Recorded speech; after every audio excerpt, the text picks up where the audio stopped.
नमस्कार दोस्तों, मैं कैलाश आप सभी का आपके अपने YouTube channel GS with Kailash sir में स्वागत करता हूं। दोस्तों, जैसा कि आप जानते हैं, हम यहां लेखपाल मुख्य परीक्षा को ध्यान में रखते हुए टेस्ट सीरीज़ लेकर आए हैं और ये जो प्रैक्टिस सीरीज़ है इसका आज 7th चैप्टर हम कंप्लीट करने वाले हैं। दोस्तों, ये जो परीक्षा है ये लेखपाल के अलावा PET exam, UP RO exam, lower PCS, UPSI, UP police, TET, super TET, SSC, CGL, CHSL, MTS, army, navy, air force तथा सभी कॉम्पिटिटिव एग्जाम्स के लिए बहुत ज़्यादा इंपॉर्टेंट सीरीज़ हो जाती है। इस सीरीज़ में हम डेली शाम को 6 बजे डिस्कशन करते हुए डिटेल व्याख्यात्मक उत्तरों के द्वारा क्वेश्चंस को सॉल्व करते हैं। चलिए बढ़ेंगे, आज का सेशन स्टार्ट करेंगे। भारतीय राष्ट्रीय कांग्रेस का अंतिम अधिवेशन जिसमें बाल गंगाधर तिलक ने हिस्सा लिया। तो बाल गंगाधर तिलक ने किस अधिवेशन में अंतिम बार हिस्सा लिया था? तो हम जानते हैं बाल गंगाधर तिलक की 1920 में मृत्यु हो जाती है। तो उन्होंने किस अधिवेशन में हिस्सा लिया था? उन्होंने 1919 के अधिवेशन में अंतिम बार हिस्सा लिया था। ये अधिवेशन 1919 में अमृतसर में संपन्न हुआ और इसमें जो अध्यक्ष बने वो पहली बार अध्यक्ष बनाए गए मोतीलाल नेहरू। तो बाल गंगाधर तिलक ने भारतीय राष्ट्रीय कांग्रेस के अमृतसर अधिवेशन 1919 में अंतिम बार हिस्सा लिया क्योंकि 1920 में इनकी मृत्यु हो जाती है। इसी प्रकार अन्य फैक्ट को देखेंगे तो कलकत्ता अधिवेशन 1906 में हुआ और इसमें जो अध्यक्ष थे वो थे दादा भाई नौरोजी, जिन्होंने यहाँ पर स्वराज की मांग की थी। सूरत अधिवेशन 1907 में कांग्रेस में गर्म दल और नरम दल में विभाजन हो गया था और इस समय जो अध्यक्ष थे वो थे रास बिहारी घोष।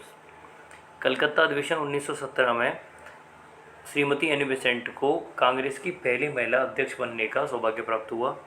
चलिए बढ़ेंगे अगले क्वेश्चंस की तरफ। राज्य विधानसभा के निर्वाचन का संचालन कौन करता है? तो राज्य विधानसभा के निर्वाचन का संचालन किया जाता है भारत के निर्वाचन आयोग के द्वारा। भारत के संविधान के अंतर्गत ग्राम पंचायतों का गठन क्या है? ग्राम पंचायतों का गठन जिसके गठन से संबंधित बात कही गई है अनुच्छेद 40 में। ग्राम पंचायतों के गठन संबंधित प्रावधान हैं अनुच्छेद 40 में किए गए और भाग 9 इसके लिए समर्पित है। तो देखेंगे, ग्राम पंचायतों का जो गठन है एक मूल अधिकार है नहीं, एक मूल कर्तव्य है नहीं, ना तो मूल अधिकार है ना ही मूल कर्तव्य है। यह राज्य के नीति निदेशक तत्वों के अंतर्गत आता है। अतः क्या है? ये एक निर्देश सिद्धांत। यह अनुच्छेद 40 में यह जो बात कही गई है किसमें कही गई है? राज्य के नीति निदेशक तत्वों में। इस प्रकार यह एक निर्देशक सिद्धांत है। तो इस प्रकार हम देखेंगे ग्राम पंचायतों का गठन क्या है? निर्देश सिद्धांत। Answer C. ईपीएफओ ने वर्ष 2020-21 के दौरान कर्मचारी भविष्य निधि ईपीएफ जमा पर ब्याज दर को कितने प्रतिशत बनाए रखने का फैसला किया है? ईपीएफओ के द्वारा जो है कर्मचारी भविष्य निधि जमा पर ब्याज देने का जो ऐलान किया गया है 8.5%। मानव शरीर में मौजूद निम्नलिखित कोशिकाओं में से किसमें माइटोकॉन्ड्रिया नहीं पाए जाते? तो माइटोकॉन्ड्रिया कहाँ नहीं पाया जाता? रेड ब्लड सेल्स में, लाल रक्त कोशिका में माइटोकॉन्ड्रिया नहीं पाए जाते। बढ़ेंगे अगले क्वेश्चंस की तरफ। विश्वव्यापी महान मंदी किस वर्ष आई? तो विश्वव्यापी जो महान मंदी आई थी ये किस वर्ष आई थी? 1929 में। तबल चोंगली किस राज्य का लोक नृत्य है? तो देखेंगे तबल चोंगली जो है ये असम राज्य का लोक नृत्य हो जाता है।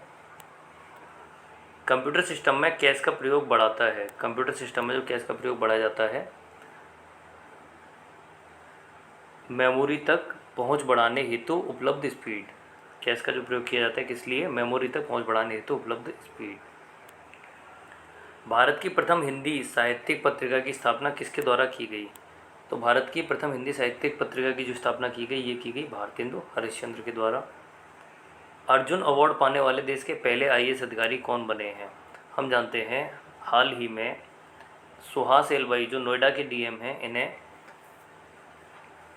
अर्जुन अवार्ड दिया गया और ये पैरालंपिक ओलंपिक्स में पदक जीतने वाले भी पहले डीएम बनते हैं। चलिए, टोक्यो पैरालंपिक में इन्होंने पदक जीता। विश्व प्रसिद्ध दांत का मंदिर कहाँ स्थित है? तो विश्व प्रसिद्ध जो दांत का मंदिर है ये है श्रीलंका के कैंडी में। बजट सत्र 2021-22 में सरकार के व्यय का सबसे बड़ा स्रोत क्या रहा? तो ये रहा ब्याज अदायगी। सरकार के व्यय का सबसे बड़ा जो स्रोत रहा क्या रहा? बजट अदायगी। बढ़ेंगे अगले क्वेश्चंस की तरफ। निम्नलिखित में से कौन सा पुरस्कार यूनेस्को द्वारा दिया जाता है? तो हम जानते हैं यूनेस्को के द्वारा जो पुरस्कार दिया जाता है इसे किस नाम से जाना जाता है? इसे जाना जाता है कलिंग पुरस्कार के नाम से। देखिए, उड़ीसा के भूतपूर्व मुख्यमंत्री बीजू पटनायक ने यूनेस्को को एक बड़ी धनराशि दान में दी थी और उस धनराशि का उपयोग करते हुए, उसकी ब्याज का उपयोग करते हुए यूनेस्को के द्वारा कलिंग पुरस्कार दिए जाते हैं। कलिंग पुरस्कार विज्ञान संचार के क्षेत्र में किसी भी बड़े योगदान के लिए दिया जाता है। बढ़ेंगे अगले क्वेश्चन की तरफ। भारत के निम्न मुख्य न्यायाधीशों में से किस एक ने राष्ट्रपति के रूप में कार्य किया है?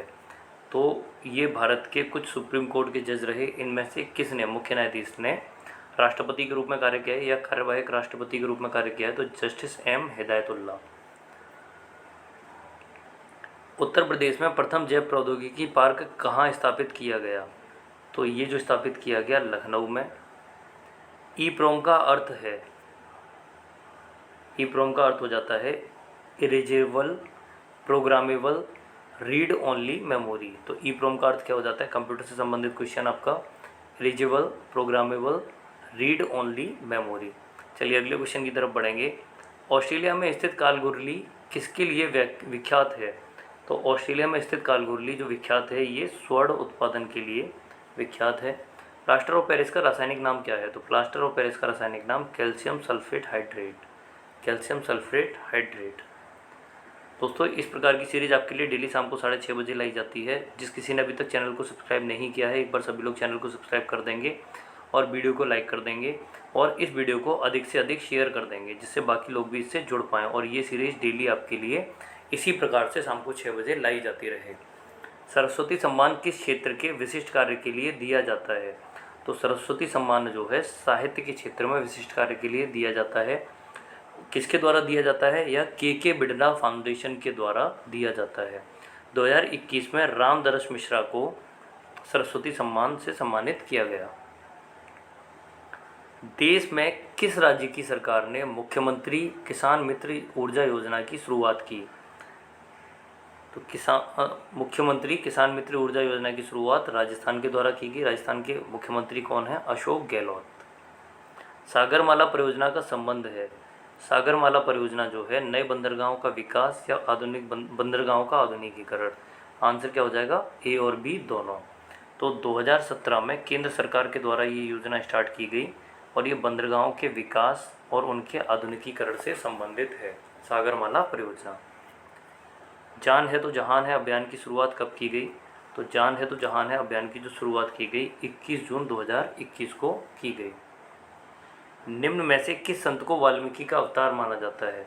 तो हम जानते हैं वाल्मीकि जी के द्वारा रामायण की रचना की गई थी और गोस्वामी तुलसीदास के द्वारा रामचरितमानस की रचना की गई।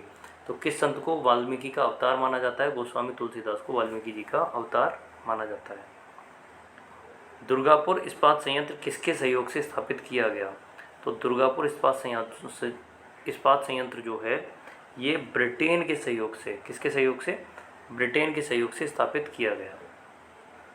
प्राचीन काल में कलिंग का महान शासक कौन था? तो प्राचीन काल में जो कलिंग का महान शासक था वो था आपका खारवेल और ये किस वंश से संबंधित था? ये चेदी वंश से संबंधित था। मगध के द्वारा जो कब्जा कर लिया गया था, मौर्य साम्राज्य के शासकों के द्वारा कलिंग पर अधिकार कर लिया गया था। अशोक ने कलिंग पर आक्रमण किया 261 ईसा पूर्व और कलिंग को और अपने कब्जे में ले लिया। तो हम देखते हैं कि कलिंग को वापस आज़ाद किसने कराया? तो खारवेल ने, जो कि किस वंश का शासक था? चेदी वंश का।